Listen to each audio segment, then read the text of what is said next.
ओम शांति। आज हम मधुर ईश्वरी महावाक्य साकार मुरली सुनेंगे 28/12/22 की। आज बाबा हमें समझा रहे हैं कि आप बच्चों को अब सत्य ज्ञान की रोशनी मिल गई है। किनके द्वारा? सदगुरु के द्वारा। सदगुरु ने ज्ञान का अंजन दिया और अंधकार दूर हो गया। तो बाबा कहते हैं अब बुद्धि में आ गया ना, पहले तो कुछ भी पता नहीं था, अब सब कुछ जान गए हो, रचयिता को, रचना के आदि मध्य अंत को जान गए हो। तो बाबा कहते तो इस पढ़ाई का आप बच्चों को बहुत कदर रखना चाहिए, क्योंकि भगवान पढ़ाते हैं और इस पढ़ाई से बहुत बड़ी प्राप्ति होने वाली है। इसलिए बाबा कहते हैं क्योंकि ये जो पढ़ाई है अविनाशी पद प्राप्त कराने वाली है। बाबा कहते आज देखो लौकिक दुनिया में जो पढ़ाई पढ़ी हमने तो भी क्या हुआ, वो तो जन्म जन्मांतर पढ़ते आए, लेकिन क्या मिला? एक जन्म के लिए वो भी प्राप्ति हुई है ना, विनाशी मिला। लेकिन इस पढ़ाई से तो 21 जन्मों की प्राप्ति होने वाली है। इसलिए बाबा ने कहा कि यहाँ पर आपको रोज पढ़ना है। साथ ही बाबा ने कहा कि बाबा से कृपा नहीं मांगनी है ना, क्योंकि भक्ति मार्ग में तो बहुत कृपा मांगा, प्रभु कृपा करो, प्रभु दया करो, है ना, मांगते ही रहे, रॉयल भिखारी बनकर मांगते रहे। लेकिन भगवान आज पिता के रूप में, सदगुरु के रूप में हमें मिले हैं। तो बाबा हमें कहते हैं कि यहाँ नहीं मांगो, क्योंकि मैंने तो आप बच्चों को अपना बना लिया है ना, शिक्षाएं दे रहा हूँ, प्यार दे रहा हूँ, शक्ति दे रहा हूँ, तो ये मेरी कृपा है। लेकिन बाबा यहाँ पर कहते आप बच्चों को अपने ऊपर कृपा करनी है, अर्थात मेरी जो शिक्षाएं हैं, मेरी जो आज्ञाएं हैं, उस पर चलेंगे, उसमें ही आपका कल्याण है। इसलिए अपने ऊपर आप बच्चों को कृपा करना है। साथ ही बाबा ने कहा कि आप बच्चों को मुख से कभी भी कड़वे बोल नहीं बोलना है ना, क्योंकि बहुत मीठा बोलना है। क्योंकि बाबा कहते हैं आप भगवान के बच्चे हो, और बाबा कहते हैं ना हमेशा कि आप बच्चे बाबा के पास आए तो कैसे आए, है ना, अनेक प्रकार के विकारों से ग्रस्त थे, है ना। कड़वे को भी बाबा क्या कहता है, बाबा ने कभी कड़वा नहीं बोला, है ना, मीठे बच्चे कहा। तो मीठा बाबा हमारा इतना प्यारा, इतना मीठा है। तो बाबा कहते आप तो भगवान के बच्चे हो, है ना। तो भगवान के बच्चों को कैसा बनना है? अपने पिता के समान आप बच्चों को मीठा बोलना है ना, मीठा बनना है। और आप ही बच्चे क्या बनने वाले हो? देवता बनने वाले हो। और देवता तो बहुत मीठे थे, तो इसलिए संस्कार तो यहीं से धारण करना है, क्योंकि लक्ष्य कौन सा रखा है? बाप समान बनने का। तो सेवा भी करना है। तो बाबा कहते सेवा कब कर सकेंगे? जब रहमदिल बनेंगे। जब तक रहमदिल नहीं बनेंगे तब तक सेवा नहीं कर सकेंगे। तो इस प्रकार से बाबा ने हम बच्चों को बहुत प्यार से समझाया है। तो अभी हम विस्तार से आज के मधुर महावाक्य को सुनते हैं। आज की मुरली का सार।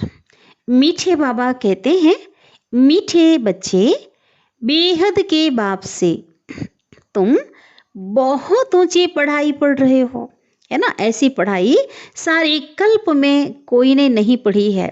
इतने ऊंचे पोजीशन को किसी ने प्राप्त नहीं किया है पढ़ाई के द्वारा जो आप पढ़ रहे हो। बुद्धि में है पतित पावन गॉड फादर के हम स्टूडेंट हैं, है ना, भगवान के हम विद्यार्थी हैं, और नई दुनिया के लिए पढ़ रहे हैं। हमें जो डिग्री मिलने वाली है, हमें जो पद पोजीशन मिलने वाला है, वो नई दुनिया के लिए है, और वो भी 2 युगों तक कायम रहने वाली है। इसलिए बाबा कहते अच्छे से पढ़ना है। आज की मुरली का प्रश्न है, शिव बाबा पूछ रहे हैं, रूहानी गवर्नमेंट से इजाफा किन बच्चों को मिलता है ना। भगवान भी कौन है? रूहानी गवर्नमेंट। जैसे उस गवर्नमेंट की जो लोग सर्विस करते हैं तो पगार मिलती है ना उनको, है, सैलरी मिलती है।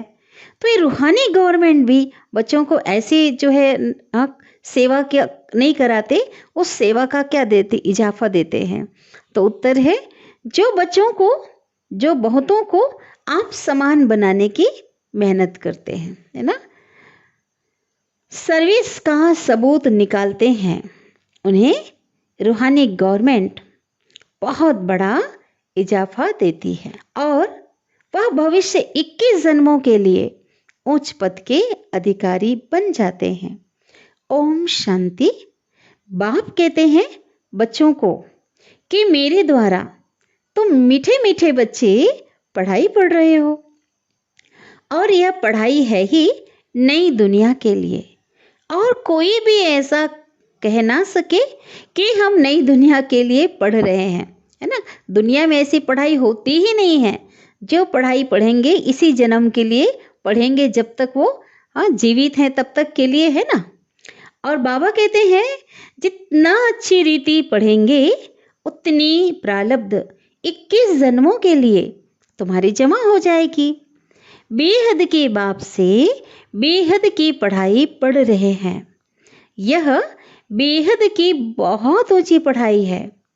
बाकी तो सब पढ़ाई पाई पैसे की पढ़ाई है ना। बाबा कहते जो कुछ भी उससे पगार मिलती है, सैलरी मिलती है, सब तो यही खत्म हो जाने वाले हैं। तो इस बेहद की पढ़ाई में जितना तुम पुरुषार्थ करेंगे उतना ऊंच पद पाएंगे। तुम्हारी बुद्धि में, है ना, पढ़ाई में माना बेहद की पढ़ाई में कौन सा पुरुषार्थ? 4 सब्जेक्ट पर ध्यान देना, है ना। ज्ञान, योग, सेवा, ताड़ना। तो उतना क्या करेंगे? उच्च पद पाएंगे। तुम्हारी बुद्धि में सदैव यह बातें रहनी चाहिए कि हम पतित पावन गॉड फादर के स्टूडेंट हैं, है ना। हमारा वो पिता भी है, लेकिन हमारा कौन है? वो शिक्षक भी हैं, उसके हम स्टूडेंट हैं। और हम नई दुनिया के लिए पढ़ रहे हैं। तो तुमको कितना अच्छा पुरुषार्थ करना चाहिए कि हम पढ़कर पहले बाबुल के पास जाएंगे। बाबुल माना अपने जो है पियर घर जाएंगे, माता पिता के पास जाएंगे। फिर अपनी पढ़ाई अपनी पढ़ाई अनुसार जाकर नई दुनिया में पद पाएंगे। पहले परम धाम जाएंगे, है ना, वाया है, उसके बाद सतयुग में। वह है लौकिक पढ़ाई ना। कौन सी पढ़ाई? दुनिया में जो कुछ भी पढ़ते हैं, है ना, डिग्री लेते हैं, स्कूल कॉलेज की पढ़ाई है, जो भी पढ़ाई है और लौकिक पढ़ाई है, जिस्मानी पढ़ाई है। और यह है पारलौकिक पढ़ाई, अर्थात परलोक के लिए पढ़ाई, है ना। सतयुग को भी परलोक कहते हैं ना। यह तो पुरानी पतित लोक है। तुम जानते हो हम नरकवासी से अभी स्वर्गवासी बन रहे हैं। यह घड़ी घड़ी याद पड़ना चाहिए। क्या याद पड़ना चाहिए? हम नरकवासी से स्वर्गवासी बन रहे हैं। तब क्या होगा? बाबा कहते तब तुम्हारे दिमाग में खुशी चढ़ेगी। शादी आदि में जाने से बहुत बच्चे भूल जाते हैं ना। लौकिक परिवार में निभाना होता है, बाबा कहते वहां जा कर के भूल जाते हैं।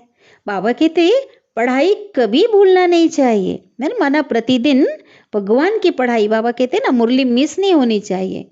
कहीं भी जाओ, लेकिन बाबा कहते पढ़ाई पढ़ो। और एक खुशी रहनी चाहिए, हम भविष्य 21 जन्मों के लिए स्वर्ग के मालिक बनते हैं। जो अच्छी तरह बहुतों को आप समान बनाते हैं, वह फिर जरूर ऊंच पद पाएंगे। यह राज और कोई की बुद्धि में बैठ ना सके, ठीक है। सर्विस करने का भी अक्ल होता है ना। डिपार्टमेंट अलग अलग होती है ना। किसकी? सर्विस के डिपार्टमेंट अलग अलग होती है। स्लाइड बनाने वालों को भी बाबा कहते हैं स्लाइड एक ही साइज में हो, जो कोई भी प्रोजेक्टर में चल सके, है ना। जिसके द्वारा जो सेवा करते हैं, जिसमें चित्र आदि दिखाते हैं, स्लाइड। पहले स्लाइड हो परमपिता परमात्मा से तुम्हारा क्या संबंध है, तो वह समझ जाएंगे कि परमपिता परमात्मा हमारा बाप है ना। क्योंकि परमपिता कहा ना, तो परमात्मा हमारा बाप है।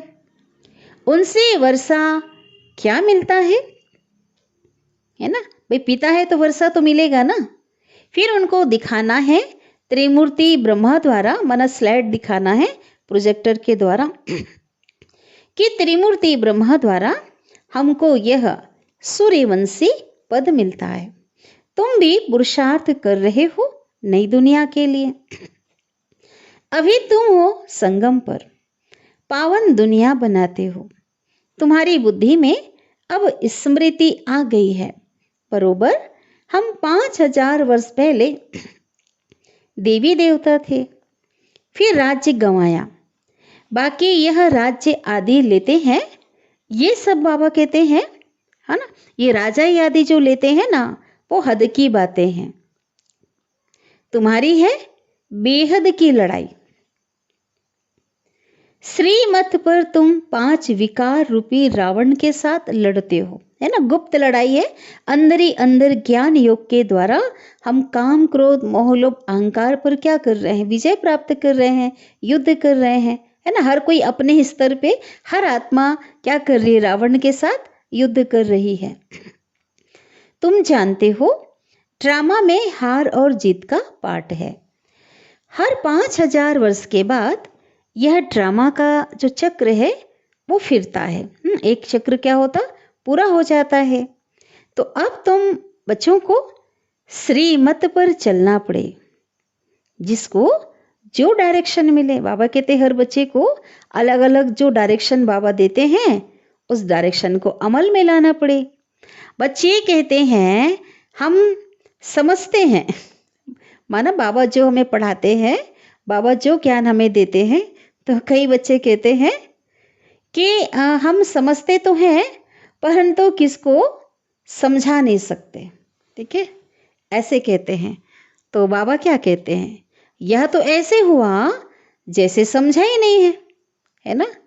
भाई बाबा कहते प्रूफ क्या है, आपने समझा है। जब तक औरों को नहीं समझाएंगे तो कैसे समझेंगे कि आपने समझा है।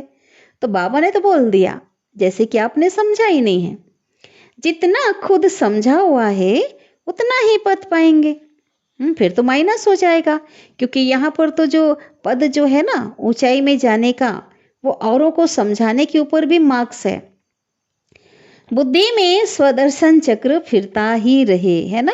बाबा ने जो बताया ना स्वदर्शन चक्र, हाँ, अपना 5 स्वरूप का अनुभव करना है। स्वदर्शन चक्रधारी तुम बनते हो। दूसरे को अगर आप समान नहीं बनाया तो सर्विसेबल तो नहीं ठहरे ना।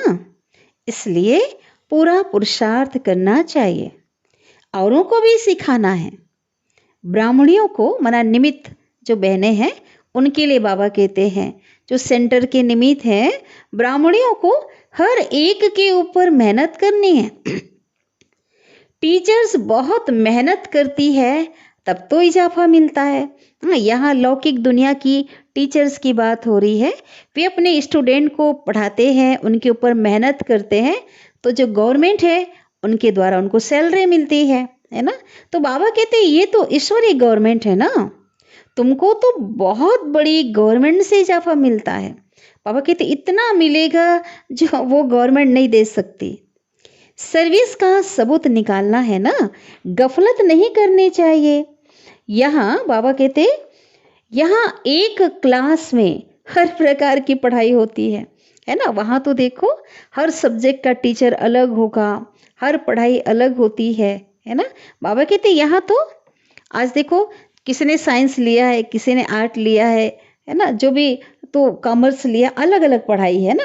लेकिन बाबा कहते हैं क्लास अलग अलग होती है, लेकिन यहाँ तो एक ही क्लास में हर प्रकार की पढ़ाई होती है। हिस्ट्री, कौन सी हिस्ट्री, ज्योग्राफी बाबा बोलते हैं ना। और क्या बोला बाबा, बाबा तो हमें क्या पढ़ाते, साइंस भी पढ़ाते हैं, विज्ञान भी पढ़ाते हैं। तुम जानते हो हम भविष्य में जाकर के देवी देवता बनेंगे। विनाश भी जरूर होना है। जैसे कल्प पहले स्वर्ग में मकान आदि बनाए थे वही फिर बनाएंगे। बाबा कहते इसमें आपको सोचना नहीं है कि विनाश होगा फिर कैसे महल बनेंगे। बाबा कहते जैसे बनाए थे, क्योंकि बना बनाए ड्रामा है ना, ड्रामा मदद करते हैं। वहाँ तो बड़े बड़े महल, बड़े बड़े तख्त बनाते हैं जहाँ देवताएं बैठते हैं ना, आसन सिंहासन, उस तख्त की बात हो रही है। यहाँ थोड़े ही इतने बड़े बड़े महल सोने चांदी के यहाँ तो है ही नहीं। वहाँ तो हीरे जवाहरात जो होंगे ना, बाबा कहते पत्थरों के मिसल होंगे, जैसे आज पत्थर जो है पड़े होते हैं ना रोड में चारों तरफ, बाबा कहते वहां रत्न पड़े होंगे। भक्ति में ही इतने, बाबा कहते भक्ति में ही इतने हीरे जवाहरात होते हैं तो सतयुग आदि में क्या नहीं होगा। कईयों को संकल्प चलता होगा, इतना कहाँ होगा। तो बाबा ने बताया, प्रूफ बताया कि द्वापर काल में जो मंदिर बने उसमें कितने हीरे जवाहरात लगाए गए थे, सोने आदि। तो सतयुग में क्या नहीं होगा। भल करके साहूकार जो लोग होते, अमीर लोग हैं, वो लोग क्या करते, यहाँ राधे कृष्ण अथवा लक्ष्मी नारायण आदि को उनके मंदिर में उनकी मूर्तियों को क्या करते सजाते हैं। तो असली जो होता है ना सोने के जेवर आदि पहनाते हैं। बाबा को याद है, कौन से बाबा, लौकिक की बात ब्रह्मा बाबा को शिव बाबा ने अनुभवी रथ लिया है ना। तो क्या याद है, तो बाबा बता रहे हैं, एक सेठ था, उसने बोला, किसके पास, बाबा के पास आए, उसने बोला लक्ष्मी नारायण का मंदिर बनाता हूं, उसके लिए नए जेवर बनाने हैं ना। ब्रह्मा बाबा तो जौहरी थे ना। तो उनके पास बनवाने के लिए आया। उस समय तो बहुत सस्ताई थी। तो सतयुग में क्या होगा, बाबा कहते उस समय भी, बाबा के समय जब जौहरी थी तो भी आज की डेट के अनुसार उस समय तो सस्ता ही था सब चीज। तो बाबा कहते हैं भक्ति मार्ग में बहुत माल थे, है ना। तो कहाँ गए सब, तो बाबा बता रहे हैं जो सब लूट कर ले गए, अंग्रेज ले गए, है ना। मोहम्मद गजनवी का नाम आता है, लेकिन अनेकों ने लूटा, जो भर भर कर ले गए। तो बाबा कहते अब तुम बच्चों को सारा मालूम पड़ गया है। यह पढ़ाई है बहुत ऊंची, छोटे छोटे बच्चों को भी सिखलाना चाहिए। बाबा कई बार कहते हैं चलो उनको ज़्यादा ज्ञान समझ में नहीं आएगा, लेकिन बाबा तो बता सकते हो ना, है ना। बाबा को याद करा सकते हैं। बाबा बाबा अगर वो कहते हैं तो भी उनका उद्धार हो जाएगा। छोटे बच्चों को उनके हिसाब से सिखलाना चाहिए।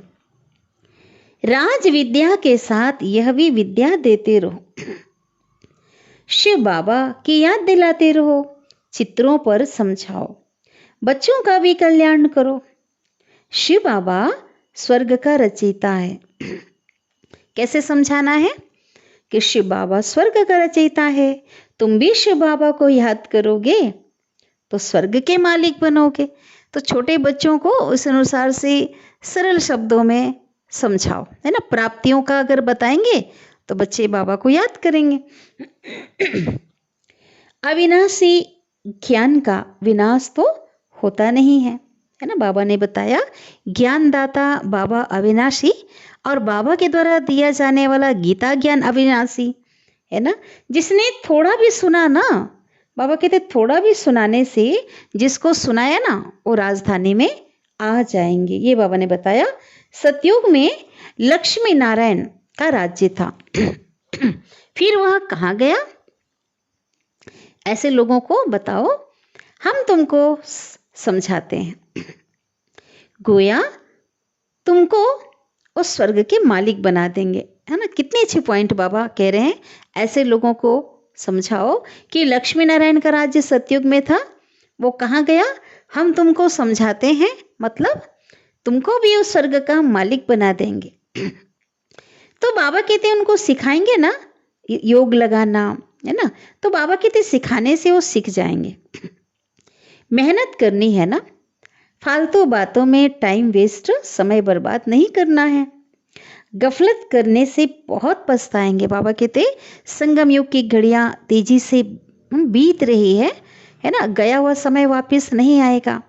तो बाबा कहते अगर अभी भी गफलत कर रहे हैं, हाँ, सर्विस नहीं की, पुरुषार्थ नहीं किया, तो अंत में पश्चाताप के अलावा तो कुछ भी हाथ नहीं आएगा।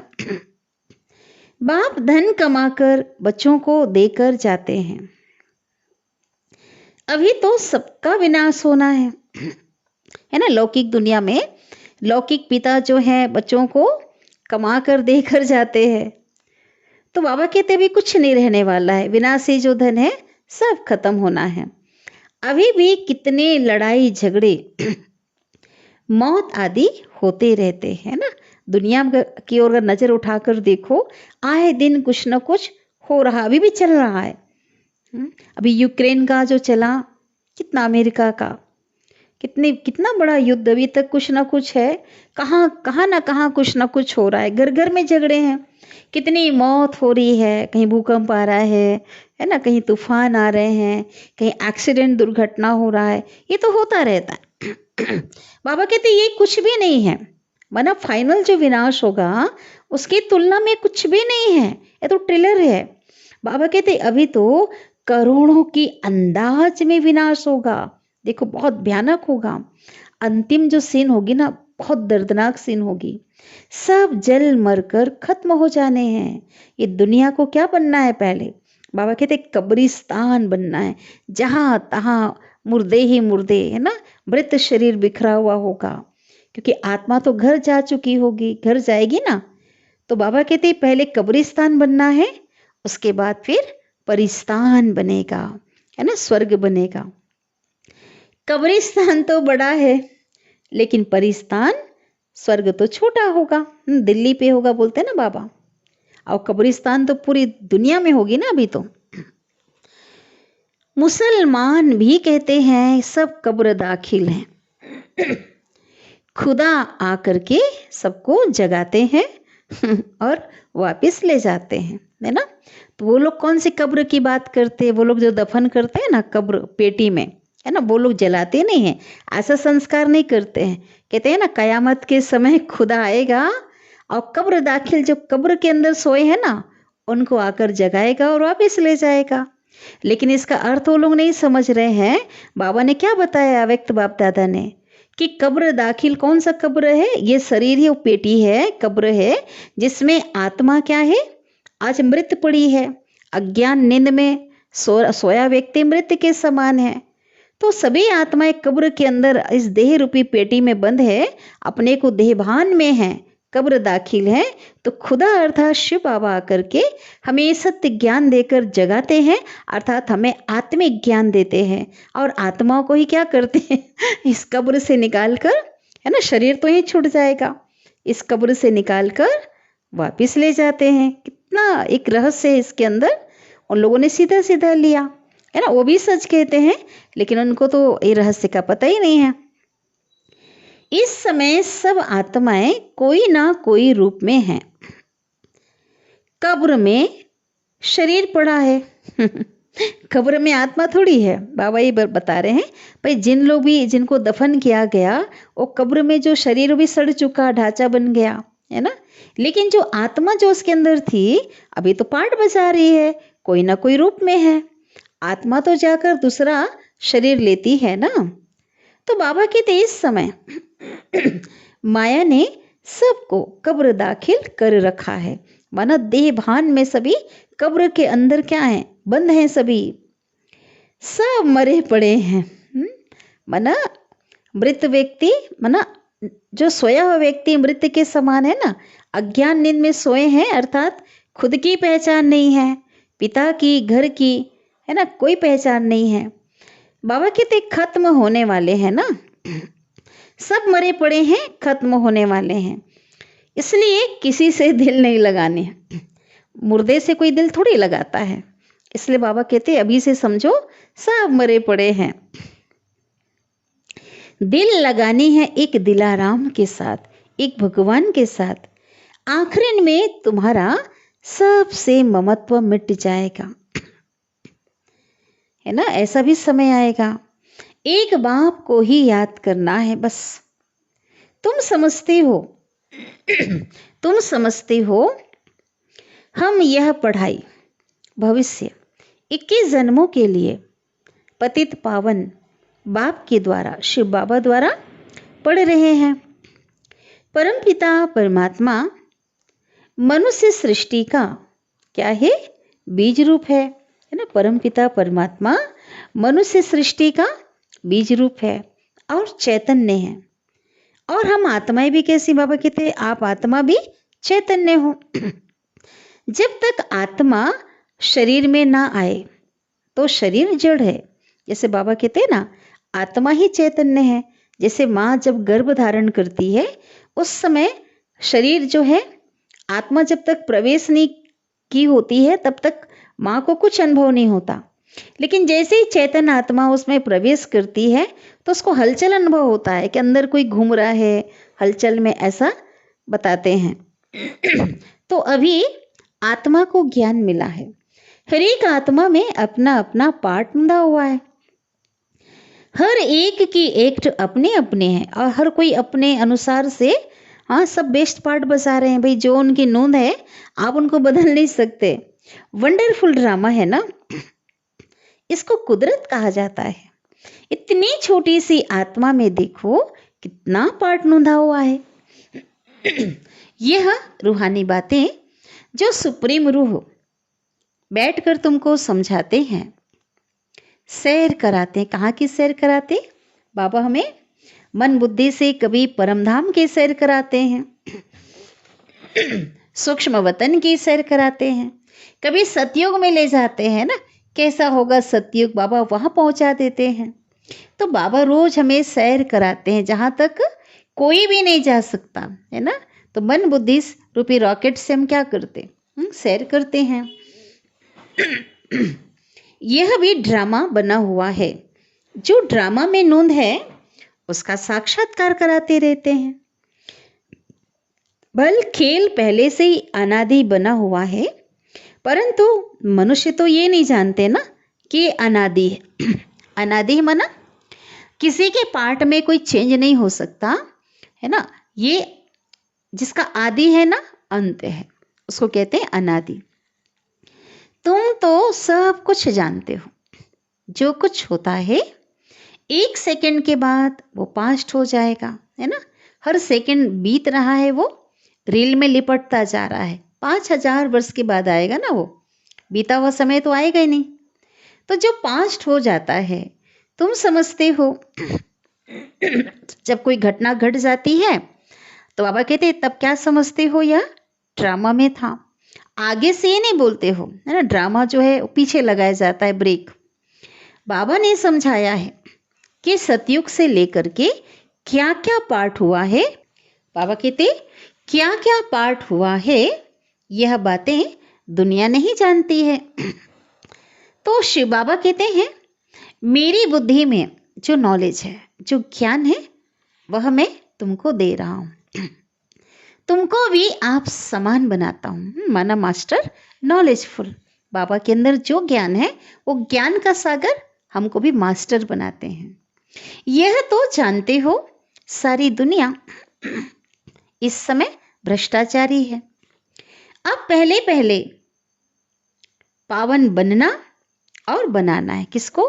बाबा कहते जो पावन थे, आप बच्चों को पावन बनना है और क्या कर्तव्य है? बनकर बनाना है। किसको? प्रकृति को, पूरे विश्व को, आत्माओं को। तुम्हारे सिवाय कोई पवित्र बना ना सके, है ना। निमित्त है, हमें औरों को रास्ता दिखाते हैं ना। परमात्मा को याद करो, आत्मा का स्वधर्म याद दिलाते हैं। अब बाप की श्रीमत पर चलकर दैवी गुण धारण करना है। भाई देवता बनने जा रहे हैं तो प्रैक्टिकल में यहीं पर हमें संस्कार को बदलना होगा ना। दैवी गुण तो यहीं धारण करना है, वहां जाकर तो बस चोला ड्रेस बदलना है बस। लेकिन सर्वगुण संपन्न तो अभी बनना पड़ेगा। कैसे बनेंगे? बाबा की श्रीमत पर। बहुत मीठा बोलना है। बाबा कहते कोई भी कड़वा बोल आप बच्चों के मुख से ना निकले। सब पर रहम करना है, अर्थात सबको रास्ता दिखाना है, बाप का परिचय देना, यही तो रहम है ना। तुम सबको सिखला सकते हो। भगवानो वाच, भगवान कहते हैं मन मना भाव, मन को मुझ में लगा दो या मन से मुझे याद करो। उनको तो ये भी नहीं पता है दुनिया में लोगों को कि भगवान आखिर कौन है और उसने कब गीता सुनाई। तुम अभी समझते हो। भगवानो वाच, भगवान कहते अशरीरी बनो। देह के सब धर्म, कि मैं मुसलमान हूँ, पारसी हूँ, है ना, और भी देश जो भी धर्म है, क्रिश्चियन हूँ, तो ये सब जो है छोड़ दो। ये कौन कहते हैं? स्वयं परम पिता परमात्मा कहते हैं। आत्माएं तो सभी आपस में भाई भाई हैं और एक बाप के, एक परम पिता के बच्चे हैं। आत्माएं अपने भाइयों को समझाती हैं, है ना, कि बाप कहते हैं मामेकम याद करो तो तुम मुक्ति धाम में जाएंगे। सब निर्वाण धाम में जाने वाले हैं। 2 अक्षर भी याद करके समझाना चाहिए। चलो ज़्यादा नहीं समझा सकते हो तो मुख्य बातें तो समझाओ कि भगवान कहते हैं मामेकम याद करो तो तुम मुक्ति धाम में जाएंगे। सब निर्वाण धाम में जाने वाले हैं। 2 अक्षर भी याद करके समझाना चाहिए। भगवान सबका एक है, श्री कृष्ण तो हो ना सके। अब बाबा कहते हैं देह के सब धर्म त्याग, मामेकम याद करो। आत्मा प्रकृति का आधार लेकर यहाँ पाठ बजाती है। क्राइस्ट के लिए भी कहते हैं कि अभी यह बेगर है, सभी की पुरानी जूती है ना। क्राइस्ट के लिए क्या कहते हैं? अभी बिल्कुल बेगर बन गया है, मना बहुत फकीर बन गया है। सभी की पुरानी जूती है। जो शरीर है ना, इस सृष्टि में हमारी भी शरीर जो है रूपी जो जूती है हम सबकी पुरानी हो गई है। क्राइस्ट ने भी जरूर पुनः जन्म लिया होगा, ऊपर तो गया नहीं, है ना। वो आत्मा भी पार्ट बजा रही है, तो बाबा ने हमें बताया ही है कोई भी नहीं गया अभी तो लास्ट जन्म में होगा, है ना। नाम रूप सब बदल गया। उस समय धर्म पिता था, लेकिन अभी उसकी जो आत्मा है भी क्या हो गई है, नीचे आ चुकी है। इन मैसेंजर को भी बाबा ही आकर जगाते। बहुत बहुत बहुत बड़ी बात है, रहस्य है ना। भगवान के पास रूप बदल कर, है ना, गुप्त रूप में भी वो आत्माएं आते हैं और उनको बाबा ही क्या करते, जगाते हैं, वो पावर देते हैं। पतितों को पावन बनाने वाला एक ही बाबा है। सभी को पुनः जन्म लेते लेते नीचे आना ही है। अभी कलयुग का अंत है, आगे चलकर ये भी मानेंगे। और तो दिखाई पड़ रहा है ना, ये मुरली हमने साकार की सुनी है। अभी देखो 86 वर्ष हो रहे ना भगवान को आए, तो शुरू बाबा ने कहा कि आगे चलकर जो लोग मानेंगे, क्या मानेंगे कि कलयुग का अंत है, क्योंकि आसार दिखाई पड़ रहे हैं ना। आगे चलकर तो और लक्षण दिखाई देंगे, आवाज निकलेगा, है ना। चारों ओर कौन सी आवाज फैलेगी? बाप आया हुआ है। सोचिए वो समय कैसा होगा, जब भगवान के जाने के समय लोगों को पता पड़ेगा वो आया हुआ है। महाभारी लड़ाई में भगवान का नाम है ना, गीता ज्ञान दिया, है ना, लेकिन नाम बदले कर दिया। पिता के बदले बच्चे का नाम डाल दिया, है ना। रचयिता के बदले रचना का नाम डाल दिया। गीता सुनाने वाले के बदले सुनने वाले का नाम डाल दिया। गलती की ना। तो बाबा कहते विनाश और स्थापना ये तो भगवान का ही काम है। बाबा ही आकर स्वर्ग का द्वार खोलेंगे। तुम बुलाते हो ना, बाबा आओ, आकर बैकुंठ का द्वार खोलो। तो तुम्हारे द्वारा बाबा आकर द्वार खोलते हैं। माना निमित्त आप बच्चे बनते हो, लेकिन करण करावानहार कौन है? बाबा। तुम्हारा नाम बाला है, शिव शक्ति सेना, इसमें दोनों है ना, बहनें और भाई। पांडव सेना भी है। तुमको पांडव क्यों कहते हैं? क्यों कहते हैं? क्योंकि तुम रूहानी पंडे हो, है ना। पंडे लोग क्या करते, तीर्थों पर जब कोई जाते हैं ना, पंडे पूरा तीर्थ यात्रा कराते, दर्शन कराते हैं, रास्ता बताते हैं, है ना। तो बाबा कहते आप भी पंडे हो, रूहानी पंडे हो। आप जो है स्वर्ग का रास्ता बताते, परम धाम का रास्ता बताते हैं ना। तो बाबा कहते बाप बैठ सभी शास्त्रों का सार बताते हैं, लेकिन इन बातों को समझेंगे कौन? वही समझेंगे जिन्होंने कल्प पहले समझा है। हम आत्माएं पंडे हैं, सबको शांति धाम में ले जाएंगे, फिर सुख धाम में आना है। दुख धाम का विनाश होना है, इसके लिए यह महाभारत लड़ाई है ना। जब तक ये लड़ाई नहीं होगी तब तक सतयुग तो आ नहीं सकता, है ना। कल्याणकारी लड़ाई है। तुम्हारी बुद्धि में सारी डिटेल है। मन मना भो, मना मुझे याद करो मन से, और मध्याजी भो, अपने वर्षे को, लक्ष्य को याद करो। इनमें सारा ज्ञान आ जाता है। जैसे शिव बाबा नॉलेजफुल है, तुम भी बनते हो, है ना। जो ज्ञान हमारे में पहले नहीं थी, आज वो ज्ञान हमारे अंदर है, हम भी कौन बन गए, बाबा के समान। सिर्फ दिव्य दृष्टि की चाबी मैं अपने पास रखता हूँ। बाबा कहते आप बच्चों को नहीं देता, है ना, आपका तो कोई काम का है ही नहीं। अगर दिव्य दृष्टि की चाबी दे दूं फिर तो क्या होगा, फिर अगर बाबा दे दे फिर तो बच्चे शिव बाबा को याद करने के बदले बस स्वर्ग का ही चक्कर लगाते रहे, है ना। तो बाबा कहते इसके बदले में आपको विश्व का मालिक बना देता हूं ना, मैं नहीं बनता हूं। ये फर्क रहता है। दिव्य दृष्टि का पार्ट भी तुम्हारे काम में आता है, बोल रहे हैं बाबा। भावना के भुंगरे चने दे देते हैं, बना भक्ति मार्ग में भी काम में आता है। भावना के भाड़े देते हैं ना, अभी तक कईयों को भक्ति मार्ग वालों को साक्षात्कार होते हैं, और अंत में भी बाबा अपने बच्चों को क्या करते, बहलाते हैं। कई बार ज्ञान मार्ग में भी बाबा साक्षात्कार करा देते हैं।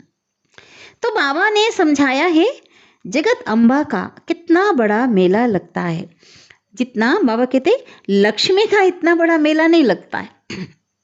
कितना फर्क है।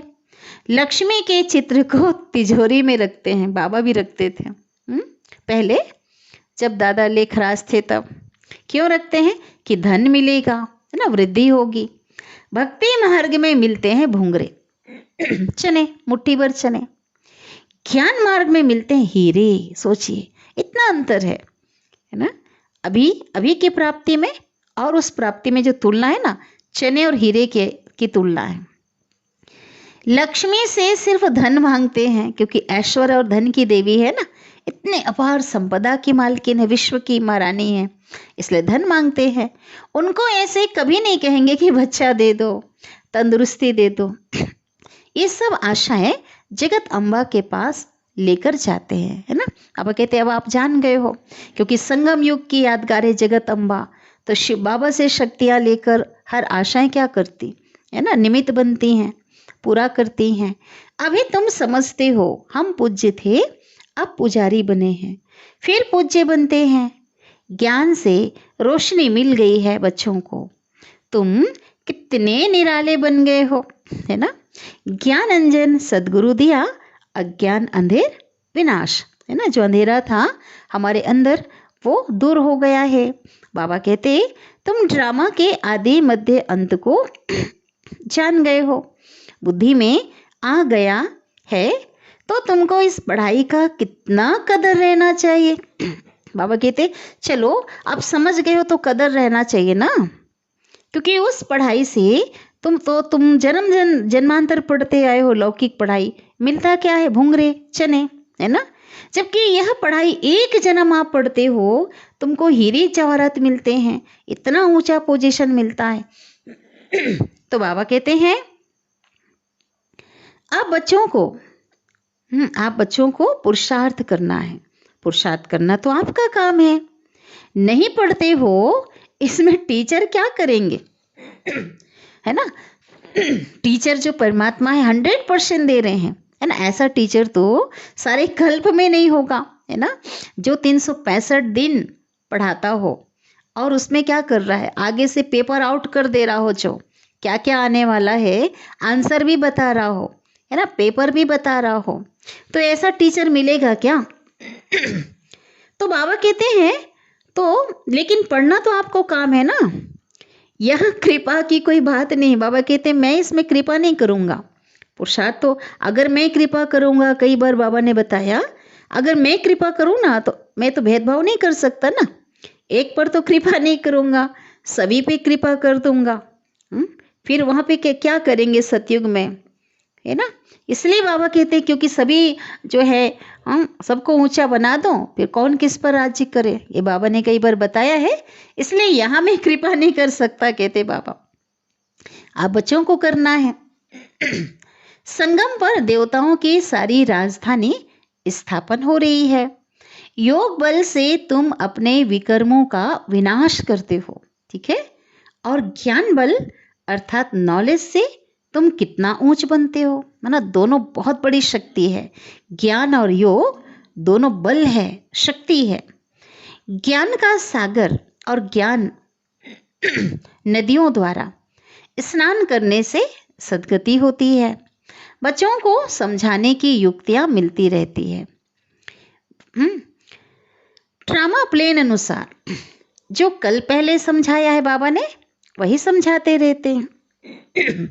बच्चे भी नंबरवार आते रहते हैं बाबा के पास, है ना, पढ़ाई पढ़ने आते रहते हैं। और ब्राह्मण कुल की वृद्धि तो होनी ही है। देखो 400 लोगों से शुरू हुआ ये यज्ञ, महायज्ञ, आज तो लाखों की तादाद में बाबा के बच्चे हैं देश विदेश में। तुम बच्चों को महादानी बनना है ना। जो कोई भी आए आपके पास उनको कुछ ना कुछ समझाते रहो, माना ज्ञान का दान देते रहो। शंख ध्वनि करनी, कल भी बाबा कह रहे थे ज्ञान संघनाद करो, अर्थात मुख से वो ज्ञान सुनाना है। यहाँ जितनी तुम धारणा कर सकते हो उतनी घर में नहीं होती है ना। बाबा के घर में अगर आते हैं, मधुबन की बात हो रही है, सेंटर पर आते हैं, शास्त्रों में मधुबन की बात हो रही है, शास्त्रों में मधुबन का गायन है ना, मधुबन में मुरली बाजे, है ना। तो लोगों ने कौन सी मधुबन बता दिया, कृष्ण को दिखाया, वो मधुबन दिखाया, और काट की मुरली दिखाई ना, वो बांसुरी दिखाया। लेकिन जो मधुबन का गायन है ना, मधुबन माना ग्राम और शहर से एक बहुत ही, है ना, सुंदर स्थान, शांत स्थान, जहाँ मधुर परमात्मा की मुरली बजती है। तो बाबा कहते हैं अच्छा याद प्यार ले लेते हैं बाबा की ओर से, बाप दादा की ओर से। मीठे मीठे सिक्के ले दे बच्चों प्रति माता पिता बाप दादा का याद प्यार और गुड मॉर्निंग। रूहानी बाप के रूहानी बच्चों को नमस्ते। और हम रूहानी बच्चों की रूहानी माता पिता बाप दादा को याद प्यार, गुड मॉर्निंग और नमस्ते। शुक्रिया बाबा, शुक्रिया आपका दिल से, पद्म पदम गुणा शुक्रिया। धारणा के लिए मुख्य सार, पहली पॉइंट, पढ़ाई का बहुत कदर रखना है ना। बाप से कृपा आदि नहीं मांगनी है, सब पर कृपा करनी है ना। बाबा ने अपना बनाया, बाबा हमें शिक्षा दे रहे हैं, पालना दे रहे हैं, शक्ति दे रहे हैं, यही तो उनकी कृपा है ना। ज्ञान और योग बल जमा करना है। दूसरी पॉइंट है रहम दिल बनना है ना। जब तक रहम दिल नहीं बनेंगे तब तक सर्विस नहीं कर सकते, तब तक औरों का कल्याण नहीं कर सकते, इसलिए रहम दिल बनना है। मुख से कभी भी कड़वे बोल नहीं बोलने हैं, कितना ध्यान रखकर चलना है, नहीं तो डिसर्विस हो जाएगी।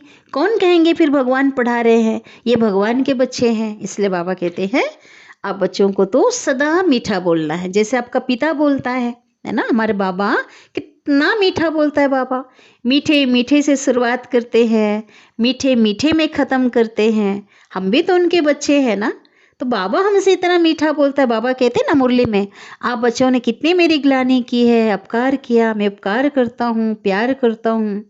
तो बाबा ने हम पर कितना हमें प्यार किया, तो हम बच्चों को भी क्या करना है, बाबा समान बनना है ना। हमारी जो कर्म है, हमारी जो चलन है, वही तो हमारे पिता को प्रत्यक्ष करेंगे। इनको ऐसा बनाने वाला कौन है ना। आप समान बनाने की सेवा जरूर करनी है। असद गुरु बाबा वरदान दे रहे हैं।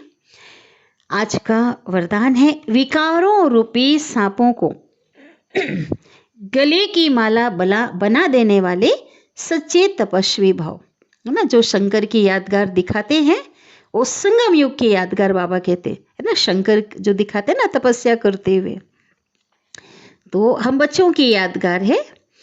विस्तार है इस वरदान का।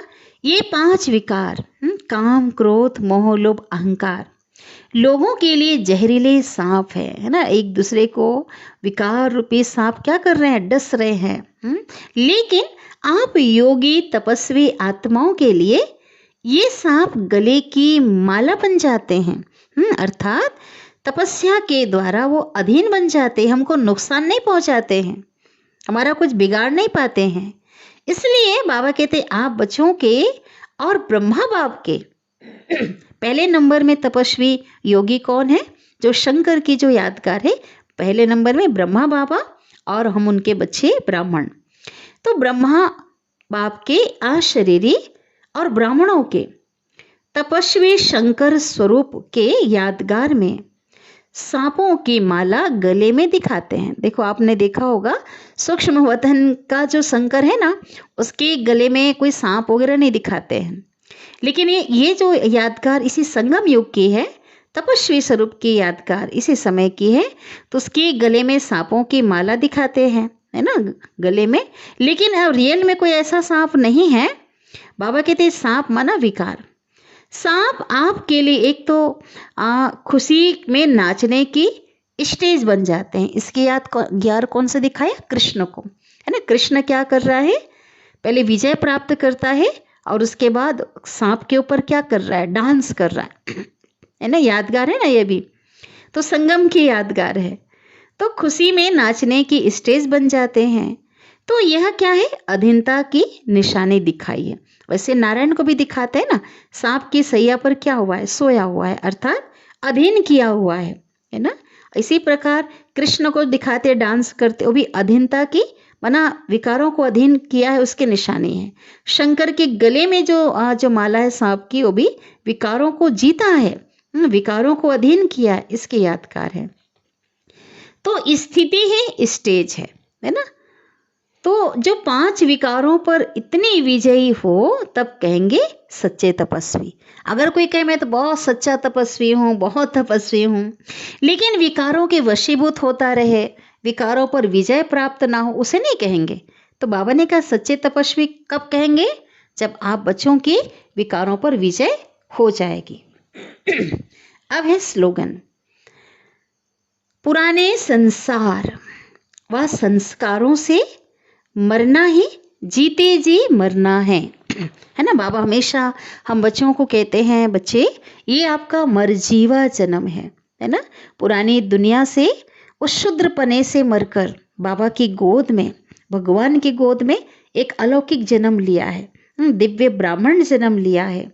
तो बाबा कहते हैं तो आप बच्चों को जीते जी मरना हमेशा मुरली में आता है। बाबा कहते बच्चे जीते जी मर जाओ, है ना। एक मरना दुनिया में होता है, वो शरीर को छोड़ करके आत्मा कहीं अन्यत्र जगह पे चली जाती है, शरीर बदल जाता ना। लेकिन यहाँ पे जो मरना है, जीते जी मरना माना इसी शरीर में रह करके हमें क्या करना है?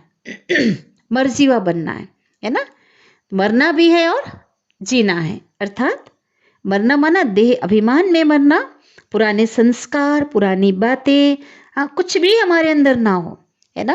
क्योंकि व्यक्ति जब दूसरे स्थान पे जन्म लेता है ना लौकिक दुनिया में, तो पिछला सब कुछ छूट जाता है ना, सब कुछ भूल जाता है। इसी प्रकार से बाबा कहते हैं आप भगवान की गोद में हो, ईश्वरीय जन्म है, तो आपका जो संस्कार है वो बाबा के संस्कार होने चाहिए, वो श्रेष्ठता के संस्कार होने चाहिए। आपके भीतर वो संस्कार दिखाई नहीं देना चाहिए, क्योंकि आप उससे मर चुके हो और आपका नया जन्म हो चुका है। तो इस प्रकार से ये है जीते जी मरना। अच्छा, ओम शांति।